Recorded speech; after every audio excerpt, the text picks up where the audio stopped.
പ്രളയം നടത്താ ഭൂമിയുടെ ഭാഗത്ത് പോയി നിൽക്കുമ്പോ അവരവിടെ വന്ന് നട്ടപ്പെട്ടു പോയ ഒരു പുരുഷായുസ് കൊണ്ട് സമ്പാദിച്ചു മുഴുവനും ഒരു രാത്രി കൊണ്ട് തകർന്ന് തരിപ്പണമായി ഒരു നിമിഷം കൊണ്ട് ഒന്നുമില്ലാത്തവനായി കൈ ചുരട്ടി കണ്ണുനീര് പുഴച്ചിട്ട് നിൽക്കുമ്പോ ആടിയിൽ താമസിക്കുന്ന പാവങ്ങളുടെ അടുക്കലേക്ക് വന്ന രണ്ടാളുകളുണ്ട്.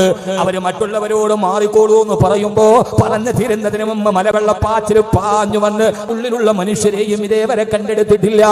അതിന്റെ പുറകിലുള്ള പ്രയത്നത്തിലാണ് പ്രവർത്തകർ. അല്ലാഹു സുബ്ഹാനഹു വ തആല ആ മൃതദേഹങ്ങൾ വെളിയിലെടുത്ത് അവസാനമൊന്ന് കാണാനും സംസ്കരിക്കാനുമുള്ള അവസരം റബ്ബേ നീ ആ പാവങ്ങൾക്ക് ഒരുക്കി കൊടുക്കണേ തമ്പുരാനേ. സഹായങ്ങൾ ഒഴുകി അല്ലാഹു എല്ലാവരും ജാതി മത ഭേദമന്യേ അതിൽ മുഴുകി അല്ലാഹു അർഹമായ പ്രതിഫലം നൽകട്ടെ. ഈ കൂട്ടത്തിൽ ഏറ്റവും കൂടുതൽ പ്രശംസിക്കേണ്ടത് ഈ കിറ്റുകളുമായി പോകുന്നവരെയും വീട് കൊടുക്കുന്നവരെയും വസ്തു കൊടുക്കുന്നവരെയും മാത്രമല്ല, അവർ ചെയ്യുന്നത് വലിയ പ്രവർത്തനങ്ങളാണ്. പക്ഷേ ഏറ്റവും കൂടുതൽ അഭിനന്ദിക്കേണ്ടതും പ്രാർത്ഥിക്കേണ്ടതും ആ ദുരന്തം നടന്ന അന്നു മുതൽ ഇതുവരെ പുതഞ്ഞു കിടക്കുന്ന മണ്ണിനും ചെളിയുടെയും ഇടയിൽ ഈ തകർന്നു കിടക്കുന്ന ചെളിയുടെ അടിയിൽ കിടക്കുന്ന മൃതദേഹങ്ങൾ കണ്ടെടുക്കാൻ വേണ്ടി അതിന്റെ പുറകെ നടക്കുന്ന സന്നദ്ധ പ്രവർത്തകരുണ്ട്. ചിലടുത്ത് മാറിയ ഉടലുകൾ, ഛേദിക്കപ്പെട്ട തലകൾ, അതൊക്കെ കാണുമ്പോഴും മൂക്ക് പോലും പൊത്തുകയില്ല. തങ്ങളുടെ കയ്യിലെടുക്കുന്ന മുണ്ടെടുത്തിട്ട് അതിനെ പുറപ്പിച്ച് അതിന്റെ ഇടയിൽ നിന്ന് താങ്ങിയെടുത്ത് അതിനെ കൊണ്ടുവന്ന് സംസ്കരിക്കുന്ന ജീവൻ രക്ഷാ പ്രവർത്തകരുണ്ട്. ആ ചെളിയുടെ അടിയിൽ കാറ്റും മഴയുടെയും ഇടയിൽ സ്വന്തം കുടുംബത്തെ പോലും മറന്നിട്ട് ജീവൻ പണയം വെച്ച് അവിടെ രക്ഷാപ്രവർത്തനം നടക്കുന്ന ആളുകൾ.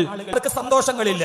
അവരെ സമത്തോളം ആ മണ്ണിന്റെ അടിയിൽ പുതഞ്ഞു കിടക്കുന്നവരുടെ കൂടപ്പുറപ്പുകളല്ല, അവരുടെ സഹോദരങ്ങളല്ല, അവരുടെ കുടുംബക്കാരല്ല.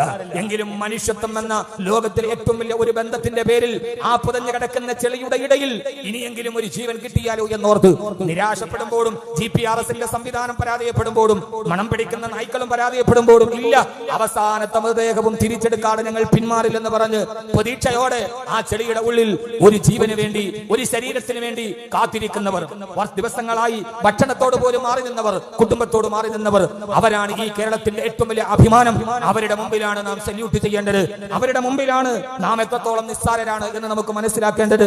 ആ ദുരിത മേഖലയിൽ പ്രവർത്തനം നടത്തുന്ന അല്ലാഹു ആ പ്രവർത്തകർക്ക് അർഹമായ പ്രതിഫലം അല്ലാഹു നൽകി അനുഗ്രഹിക്കുമാറാകട്ടെ. റബ്ബ് സുബ്ഹാനഹു വ തആല കേരളം ഒരു മാതൃകയാണ്. മനുഷ്യത്വം മരവിച്ചിട്ടില്ല എന്ന് ലോകത്തോട് വിളിച്ചു പറയുന്ന ഒരു മാതൃക.